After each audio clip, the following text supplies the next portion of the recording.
Tout le monde va bien? Bienvenue encore à cette capsule. Est-ce que vous avez fait vos lectures de la semaine passée pour... Il n'y en avait pas? Oui. Il y en avait plein? Comment? Ben, il y avait plein de lectures qu'on n'avait pas faites, de versets qu'on n'avait pas lus. Oui, Exode, Deutéronome, dans le Nouveau Testament aussi, concernant la veuve et l'orphelin. Ça venait, euh, ça venait compléter les derniers versets du chapitre 1, donner du sens à ça. Donc, on avait terminé le chapitre 1 de l'Épître de Jacques. Et peut-être que plus tard, on se fera des résumés de chapitres, là, parce qu'on oublie, nature humaine étant ce qu'elle est, on oublie énormément. Mais c'est quand même un chapitre qui est riche. Et là, on va entamer le chapitre 2. Puis, ce matin, j'ai beaucoup de versets, puis on va prendre le temps d'aller les voir, d'aller les lire. Même si on ne développera pas beaucoup dans le chapitre 2 encore ce matin, mais il y a de quoi vraiment qu'il faut aller chercher. Pour bien comprendre le verset 9 du chapitre 2, il faut aller voir vraiment plusieurs versets qui vont nous décrire le cœur de Dieu là-dedans. Fait que, on va lire chapitre 2 à partir du verset 1. Mes frères, et là j'attire votre attention, je vais le dire, je vais peut-être leur dire tantôt, mais là je le dis tout de suite, à chaque fois que vous lisez mes frères dans l'épître de Jacques, il est en train de faire un changement de sujet, puis il s'en vient, il s'en vient quelque chose. Mes frères, que votre foi en notre glorieux Seigneur Jésus-Christ soit exempte de tout favoritisme. Supposez, en effet, qu'il entre dans votre assemblée un homme avec un anneau d'or et un habit magnifique, et qu'il y entre aussi un pauvre misérablement vêtu. Si, tournant vos regards vers celui qui porte l'habit magnifique, vous lui dites, toi, assis-toi ici à cette place d'honneur. Et si vous dites au pauvre, toi, tiens-toi là debout, ou bien, assis-toi au-dessous de mon marchepied. Ne faites-vous pas en vous-même une distinction et n'êtes-vous pas des juges aux pensées mauvaises? Écoutez, mes frères bien-aimés, Dieu n'a-t-il pas choisi les pauvres aux yeux du monde pour qu'ils soient riches en la foi et héritiers du royaume qu'il a promis à ceux qui l'aiment? Et vous, vous avilissez le pauvre, n'est-ce pas les riches qui vous oppriment et qui vous traînent devant les tribunaux? N'est-ce pas eux qui outragent le beau nom que vous portez? Si vous accomplissez la loi royale, selon l'Écriture, tu aimeras ton prochain comme toi-même, vous faites bien. Mais si vous faites du favoritisme, vous commettez un péché, vous êtes condamnés par la loi comme des transgresseurs. Et on développera plus loin. Le chapitre 2, c'est comment notre foi. C'est un test, encore une fois, une épreuve. Il va en avoir 6, je pense, dans toutes les l'épître de Jacques. Comment notre foi va répondre aux situations sociales, on pourrait dire. Mais avant d'aller plus loin, pour comprendre le sérieux, comme je vous dis, pour comprendre le sérieux du favoritisme, de cet avertissement-là, on va aller voir quel est le cœur de Dieu là-dessus. On va aller voir comment Dieu, lui, voit la chose. Dieu il est parfaitement impartial dans sa façon de traiter les gens. Il est parfaitement impartial dans sa façon de traiter les gens. Et il ne change pas. On l'a vu dans le chapitre 1 encore avec l'exemple de la lumière qui n'a aucune variation. Donc Dieu, il ne change pas. Et ça, c'est un grand problème pour nous parce que dans cet attribut d'impartialité, comme les autres attributs de Dieu, il est vraiment différent de nous. Ou on est vraiment différent de lui, un ou l'autre. Fait qu'on va lire des passages. On va en lire dans l'Ancien Testament quelques-uns, puis on va prendre le temps d'en lire quelques-uns dans le Nouveau Testament pour aller chercher l'importance du favoritisme aux yeux de Dieu. Comment il voit ça? Comment lui, il est? Pour comprendre que dans le chapitre 2, c'est de quoi de vraiment sérieux qu'il va amener. Puis c'est de quoi qui vient nous chercher énormément. On peut passer ça rapidement, là, comme des auditeurs oublieux, mais si on plonge un peu les regards pour s'amuser avec le chapitre 1, ça va nous ébranler. Ça va nous ébranler parce que c'est vraiment pas nous, ça. OK? Fait qu'on va voir quatre passages. On est dans Deutéronome.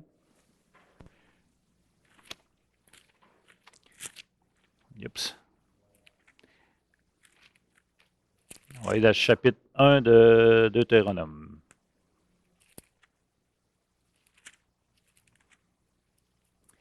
Deutéronome chapitre 1, les versets 16 et 17. Il dit, « Je donnai, dans le même temps, cet ordre à vos juges. Écoutez vos frères et jugez selon la justice, les différends de chacun avec son frère ou avec l'étranger. Vous n'aurez point égard à l'apparence des personnes dans vos jugements. Vous écouterez le petit comme le grand. Vous ne craindrez aucun homme, car c'est Dieu qui rend la justice. » Encore là, si on voit comment Dieu appelle à juger, comment il va donner... c'est le cœur de Dieu qu'on voit dans ces versets-là, OK? Il manifeste son cœur, il manifeste son désir. Voici comment vous allez juger. Deutéronome 15, 7 à 11. Assis tracé dans Deutéronome, pas loin, parce que ça, c'est moins loin. Deutéronome 15, 7 à 11. S'il y a chez toi quelques indigents d'entre tes frères, dans l'une de tes portes, au pays que l'Éternel, ton Dieu, te donne, tu n'endurciras point ton cœur et tu ne fermeras point ta main devant ton frère indigent, mais tu lui ouvriras ta main et tu lui prêteras de quoi pourvoir à ses besoins. Garde-toi d'être assez méchant pour dire en ton cœur, la 7e année, l'année de relâche approche, garde-toi d'avoir un œil sans pitié pour ton frère indigent et de lui opposer un refus. Il crierait à l'Éternel contre toi et tu te chargerais d'un péché. Donne-lui et que ton cœur ne lui donne point à regret, car à cause de cela, l'Éternel, ton Dieu, te bénira dans tous tes travaux et dans toutes tes entreprises. Il y aura toujours des indigents dans le pays. C'est pourquoi je te donne ce commandement. Tu ouvriras ta main à ton frère, aux pauvres et à l'indigent dans ton pays. Encore une fois, c'est un passage qui manifeste le cœur de Dieu. Lévitique 19, 15.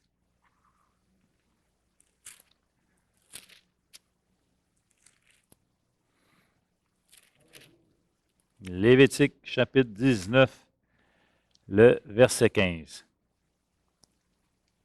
Tu ne commettras point d'iniquité dans tes jugements, tu n'auras point égard à la personne du pauvre, et tu ne favoriseras point la personne du grand, mais tu jugeras ton prochain selon la justice.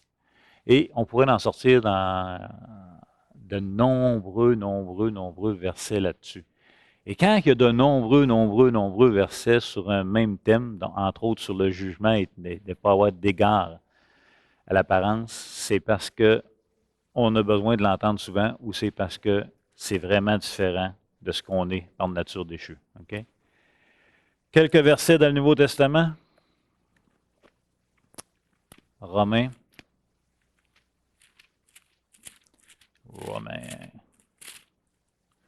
Romains, on va voir Romains 2, 1.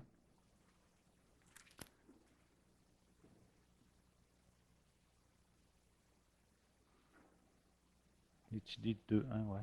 Ô homme, qui que tu sois, toi qui juges, tu es donc inexcusable, car en jugeant les autres, tu te condamnes toi-même, puisque toi qui juges, tu fais les mêmes choses. Donc ça, c'est un verset qui appelle encore une fois le jugement. Et le jugement va devenir un des pierres angulaires du favoritisme. Le favoritisme, ça passe par le jugement. C'est inévitable. On va voir Éphésiens 6, 9.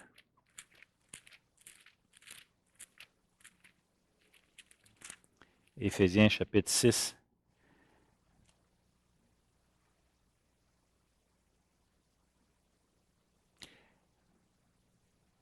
On peut commencer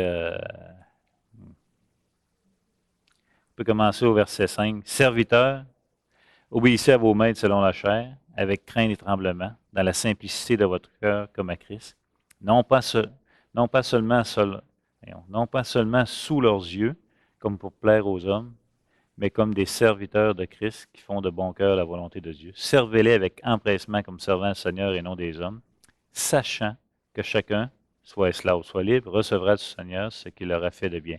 Et vous, maîtres, agissez de même à leurs égards, et abstenez-vous de menaces, sachant que leur maître et le vôtre est dans les cieux, et que devant lui, il n'y a point de favoritisme. Encore une fois, Et on va en faire un dernier, Colossiens 3, 25.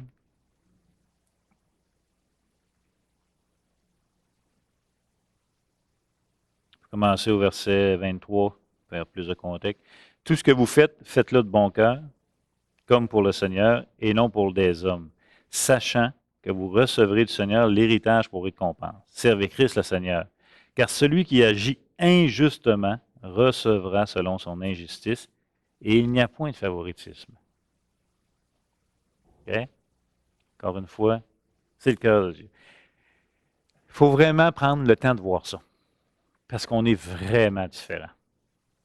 Paraît simple, là. Je vous dis tout de suite, là, quand on lit les premiers versets de Jacques, de ne pas faire, du chapitre 2, de ne pas faire de différence entre le pauvre et le riche, on est tous à la vitesse du son à dire, ben oui, c'est vrai, puis c'est normal, ben oui, puis un chrétien ne fait pas ça. Je me suis remis en question pas mal cette semaine. Puis, allons pas trop vite. Allons pas trop vite. Premièrement, voyons la gravité de la chose aux yeux de Dieu. Là, on vient de voir plusieurs passages qui dénotent le cœur de Dieu. Dieu, il n'y a pas de favoritisme en lui. Et il nous demande, entre autres, de ne pas faire de favoritisme. Donc, premièrement, les versets qu'on a vus, ça nous ramène immédiatement à la discipline dans l'Église. Première chose qu'on peut voir, la discipline dans l'Église. La discipline dans l'Église doit s'appliquer en toute impartialité, sans favoritisme. En d'autres mots, que ce soit un ancien, et Timothée n'en parle en passant, que ce soit un ancien ou pas, on doit appliquer la discipline dans l'Église sans favoritisme, que ce soit un riche ou pauvre.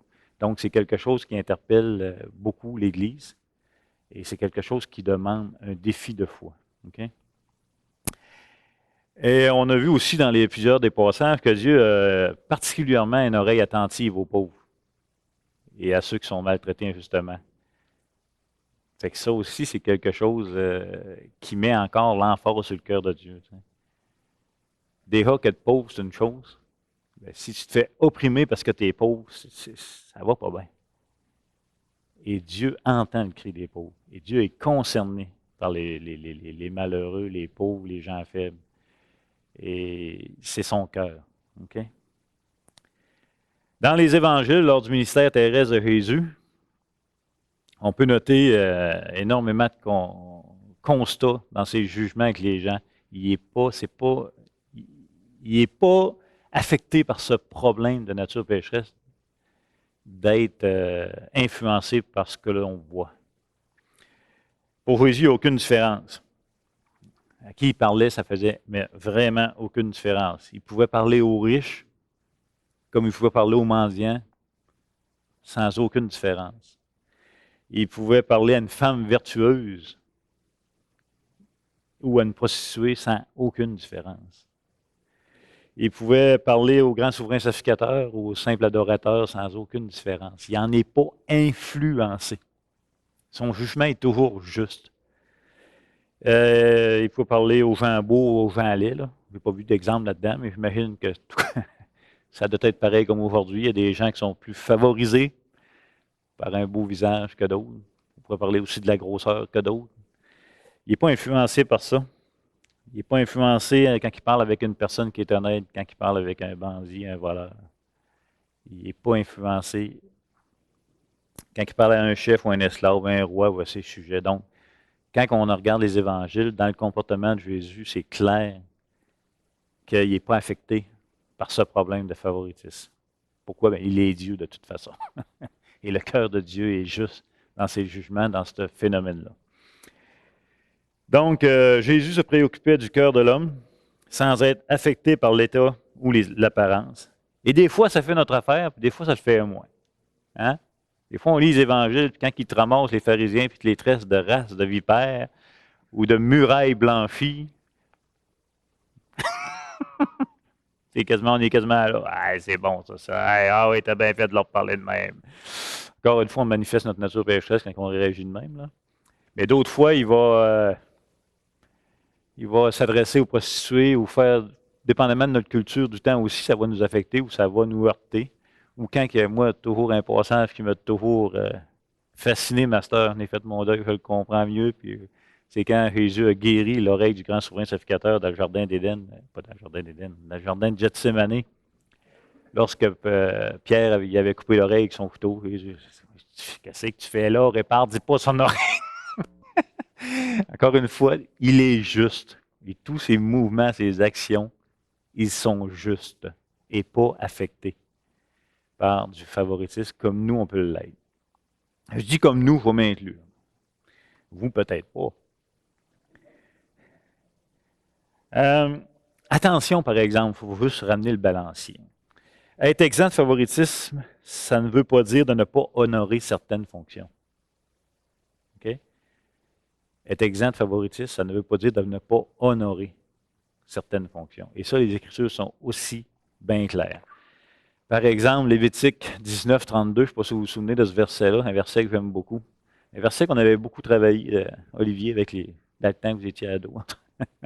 Dans le temps qu'on avait eu des débats sur le vouvoiement et le monsieur, madame. C'est tu te lèveras devant les cheveux blancs et tu honoreras la personne du vieillard. Tu te lèveras devant les cheveux blancs et tu honoreras la personne du vieillard. Ça aussi, c'est le cœur de Dieu. Et c'est une valeur qui doit être dans notre société. Ça, c'est pas du favoritisme. Okay? C'est bien différent. On a plusieurs. On va y lire. On va y lire. 1 Thessaloniciens 5, 12, 13. On va prendre le temps de les lire. Comme je vous dis, j'aurais pu toutes vous les donner en lecture, mais ce matin, on va les lire. Avant de continuer dans Jacques, là, je veux qu'on se fasse une tête. 1 Thess 5, 12, 13. Nous vous prions, frères, d'avoir de la considération pour ceux qui travaillent parmi vous, qui vous dirigent dans le Seigneur et qui vous exhortent. Ayez pour eux beaucoup d'affection à cause de leurs œuvres. Soyez en paix entre vous. Okay? Ça, ce n'est pas du favoritisme. C'est extrêmement différent et il faut faire la distinction. Okay? 1 Timothée 5, 17.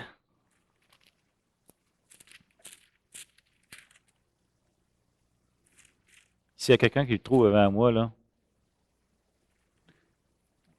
1 Timothée 5, 17. Que les anciens qui dirigent bien soient jugés dignes d'un double honneur, surtout ceux qui travaillent à la prédication et à l'enseignement.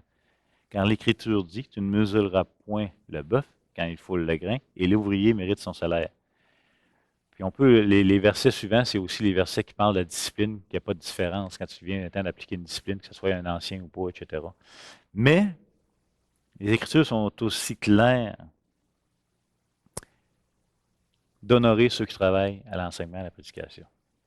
Et ça, ce n'est pas du favoritisme. Okay? Romains 13, 1 à 5, un texte qu'on parle souvent quand même. Romains chapitre 13, 1 à 5. Que toute personne soit soumise aux autorités supérieures, car il n'y a point d'autorité qui ne vienne de Dieu, et les autorités qui existent ont été instituées de Dieu. C'est pourquoi celui qui s'oppose à l'autorité résiste à l'ordre que Dieu a établi, et ceux qui résistent attireront une condamnation sur eux-mêmes. Ce n'est pas pour une bonne action, c'est pour une mauvaise que les magistrats sont à redouter. Veux-tu ne pas craindre l'autorité? Fais le bien et tu auras son approbation.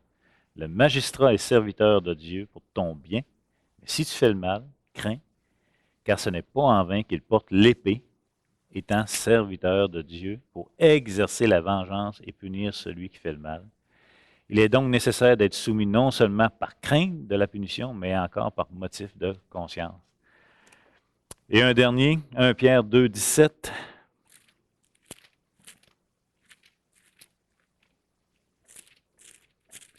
« 1 Pierre 2, verset 17. Honorez tout le monde, aimez les frères, craignez Dieu, honorez le roi. » OK?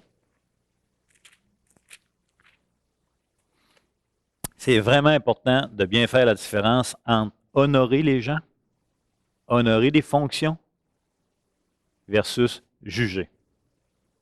Si vous voulez savoir si vous êtes en train d'honorer, c'est absent de jugement. Là, je ne parle pas d'un jugement d'appliquer une justice, là. Je parle d'un jugement d'apparence, d'un jugement de comparaison, etc. OK? Honorer, c'est honorer la fonction, honorer les gens, honorer le roi. C'est vraiment différent. Le favoritisme, c'est juger selon les apparences et accorder ou non des faveurs selon ce qu'on voit. C'est juger selon les apparences et accorder ou non des faveurs selon ce qu'on voit, selon ce qu'on interprète. Mais ça appelle le jugement.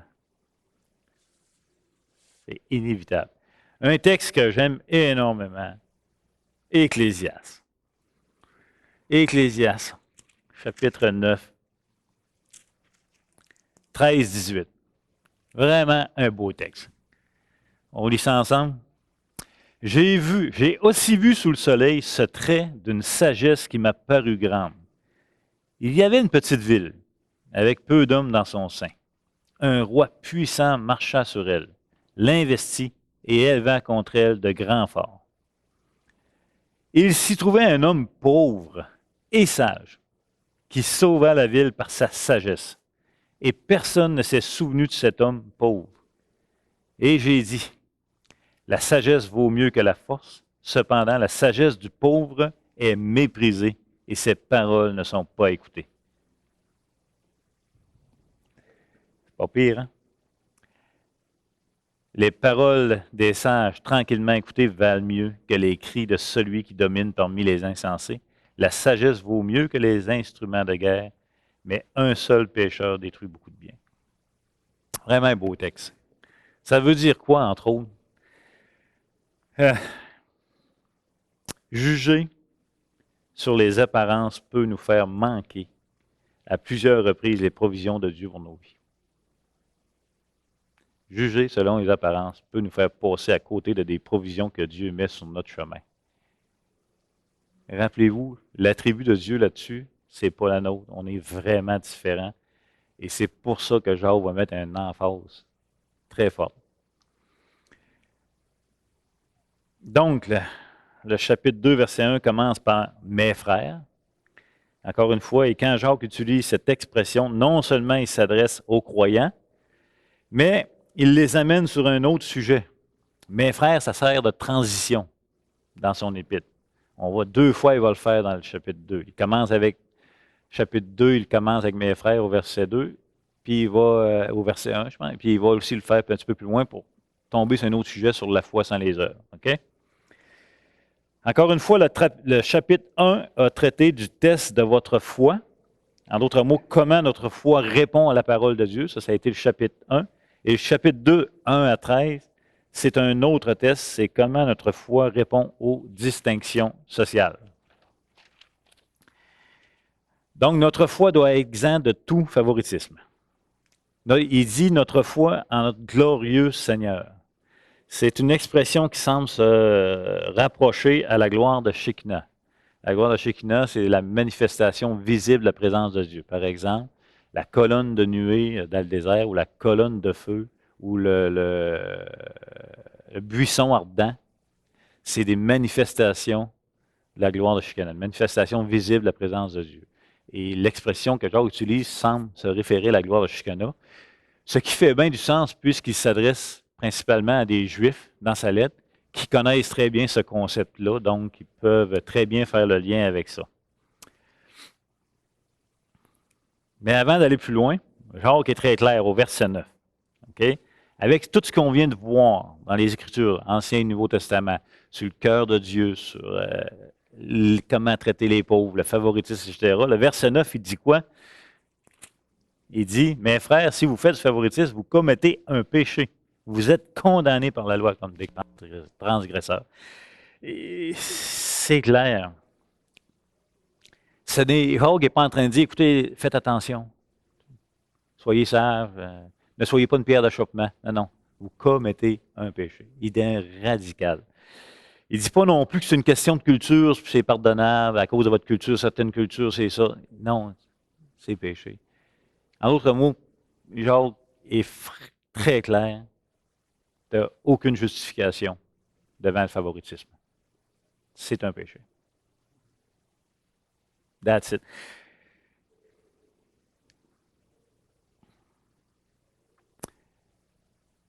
Pourquoi? Pourquoi notre foi en Dieu nous condamne lorsque nous jugeons les gens selon les apparences? C'est parce que c'est contraire aux attributs de celui que nous professons. Encore une fois, il dit, mes frères, que votre foi en notre Seigneur. Donc, en d'autres mots, ce que nous professons, nous, comme croyants, c'est notre foi en Dieu. Nous croyons en ce Dieu. Et quand on fait du favoritisme, on est contraire à ce que nous professons et ce que nous croyons. Nous manifestons un comportement qui n'est pas celui en qui nous avons cru. Vous me suivez-vous? Oui? OK. Alors, quand je vous disais que l'épître de Jacques était considérée comme un épître des plus autoritaires du Nouveau Testament par beaucoup de théologiens, on en a des exemples ici. Ça fesse, là. Le chapitre 1 fesse, le chapitre 2 fesse, la fin du chapitre 2 va fesser, puis ça s'en va de même tout le temps.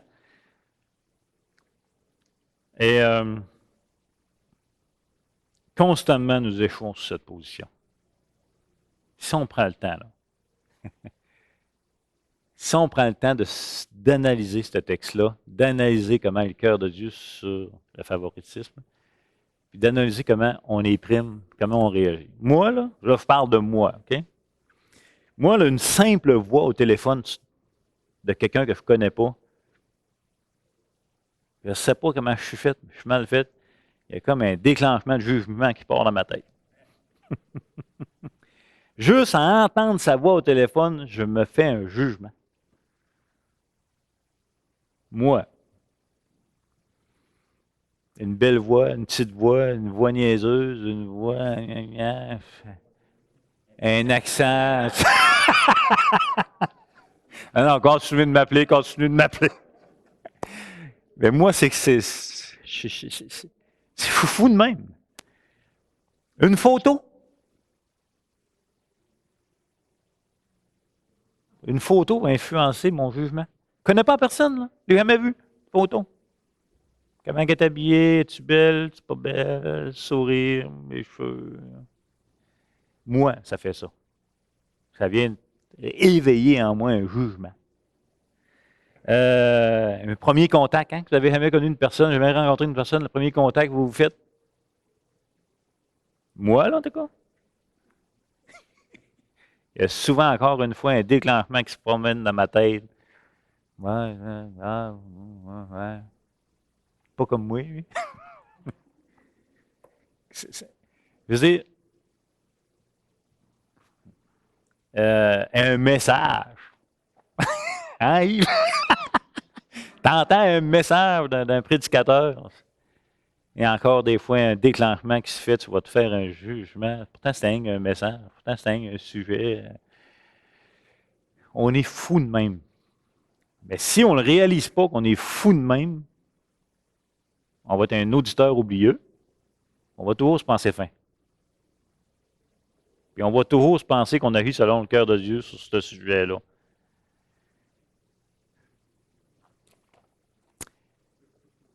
Oui.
La ligne est très mince, hein? La ligne est très mince entre une opinion et une opinion qui est biaisée par un jugement favoritiste de ce que tu vois, de ce que tu entends, de ton arrière-vie, background, etc., etc. Okay? Se faire une opinion, évaluer les choses, c'est une chose. Mais si ton opinion, elle est biaisée par ce que tu vois extérieurement, ça revient au même. Mais le favoritisme, ça passe par le jugement. Vous n'avez pas le choix. Vous faites un jugement. D'ailleurs, le chapitre 2 va en revenir, ce jugement. Il va rappeler qu'un seul est juge et législateur dans ce domaine-là. Fait qu'il va revenir. Mais c'est intéressant, mais la ligne est mince. Je veux juste te dire que la ligne est mince et c'est souvent la personne qui le sait. C'est pas moi qui va te dire, écoute, tu as fait du favoritisme, mais on va parler pour moi toujours. Moi, je le sais que j'ai ce déclenchement-là. C'est tellement facile. Tellement facile. Tellement facile. Rappelez-vous juste l'école. On vous amène dans une classe d'école. On se prend tout de suite, on nous amène dans un groupe qu'on ne connaît pas. Et on décide de faire des équipes. Et on vous met chef pour choisir le monde, mais vous n'avez pas le droit de choisir ceux que vous connaissez. C'est phénoménal de le faire, OK? C'est phénoménal de le faire. Ça vient éveiller quelque chose en nous qui provient de notre nature pécheresse. On continue. OK.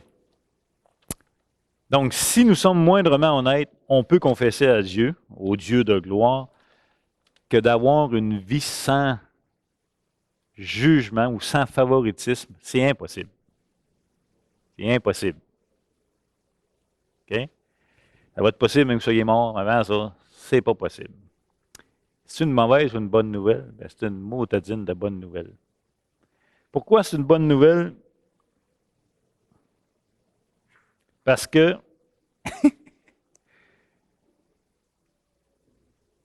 il nous a aussi demandé d'aimer les gens comme il nous a aimés. Et cela aussi, c'est impossible. Parce que Dieu aime les gens sans aucun nombre de favoritisme. Et là, on rentre dans tout. On entre dans une conception qui peut nous déranger énormément.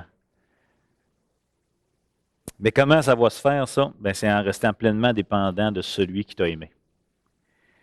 En d'autres mots, chaque fois que Jésus-Christ met en lumière nos manquements, ça nous rappelle qui il est, ça nous rappelle comment il est, et c'est ce qui transforme nos vies.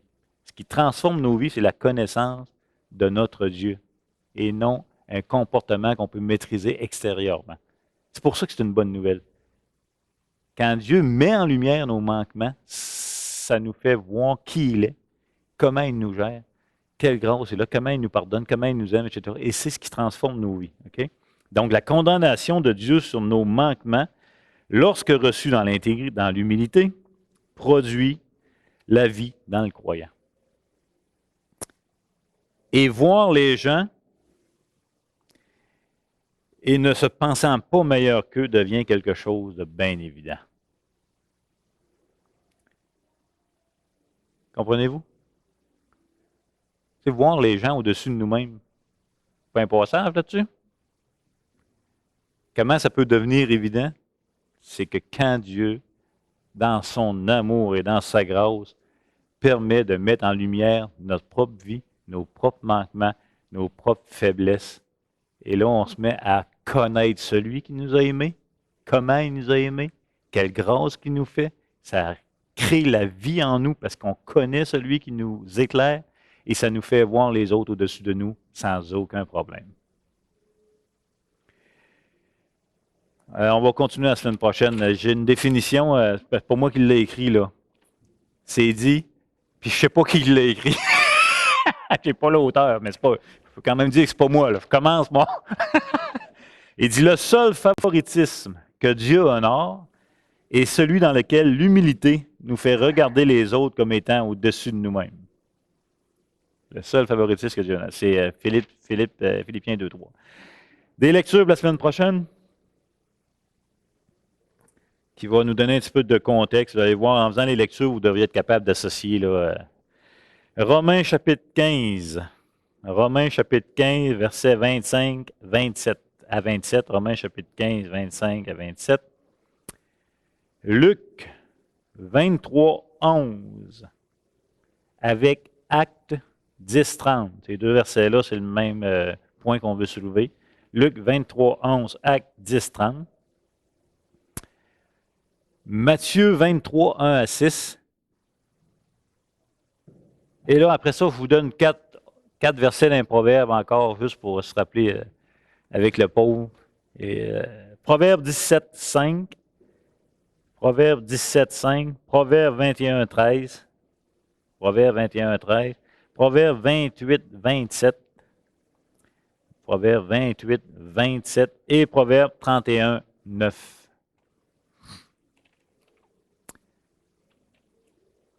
Fait que ça entame Proverbe 21, 13, Proverbe 28, 27, Proverbe 31, 9. Fait que ça l'entame le chapitre 2. Je vous invite à le méditer cette semaine. Je vous invite aussi à méditer comment on peut être prime à... Oui, Mme Guylaine. Oui. Oui.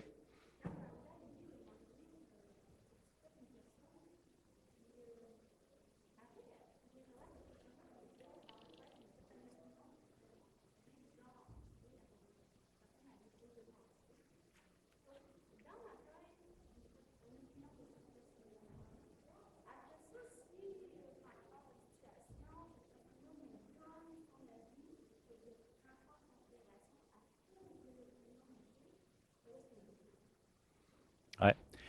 C'est pour ça que je vous dis, entre autres, à cause du favoritisme, on peut se priver régulièrement de des provisions que Dieu met devant nous. Avec l'exemple d'Ecclésiaste, elle est fantastique. Un pauvre dans le village, avec sa sagesse, a sauvé le village, mais personne n'a reconnu que ça venait de lui après. Ça a été oublié. C'est un pauvre. C'est bien intéressant. Fait qu'on poursuit ça la semaine prochaine. Bon dimanche.